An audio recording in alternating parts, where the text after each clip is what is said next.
What if your ideas could help shape our indie game?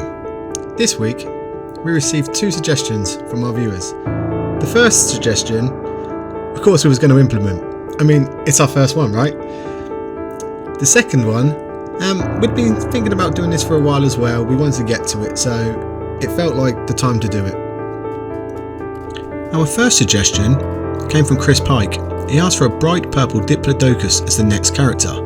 We've called him Character 5 here whilst we work on his name. So we got him in. Here's Jackson just doing all the coding for him. Now, having previously done the 4 characters beforehand, adding the 5th one was just a case of following suit. So Jackson got it added in nice and easy. Then came the next request. We should make a new obstacle. Now, we had been thinking about making a new obstacle for a while ourselves, so it seemed the perfect time to get on with it.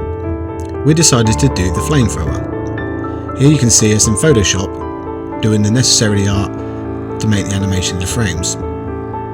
Then over in DevLog, we created a new sprite and we added the animation.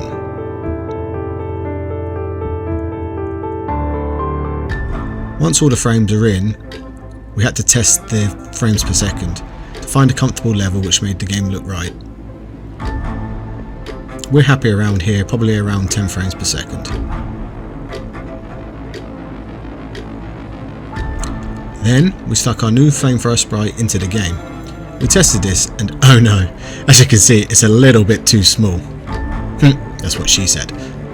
So, we decided to roughly double the size, and this now seems much better. It's about right. Now we have to do the coding. So how we're going to set this up is we've got a group for players, so all the players belong under that group.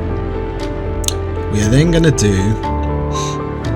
a kind of a distance to the object, and we're going to put it at roughly 40 pixels.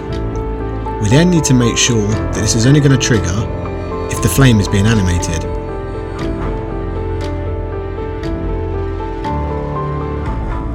So for us, that's going to be frame 2, frame 3, and frame 4. Now, in terms of what happens when you collide, it's going to be the same as any other death, i.e. if you hit a saw blade or something like that. So we can literally just copy the above. And then the penny dropped. We hadn't done this in a very good way. We forgot to do one thing. We forgot to go in to the flamethrower and edit the animation points for the collisions. So here we are. As you can see here, when no flame is occurring, we need it to be on there. When the flame is occurring, we need the collision to actually take part on the flame. And anything beyond that, we basically do not want a collision. We only want the collision to happen when the flame is roaring out.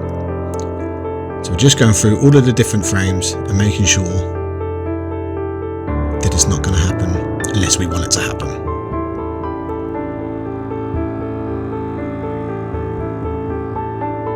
Next, we hopped into Audacity and we worked on a little sound effect file.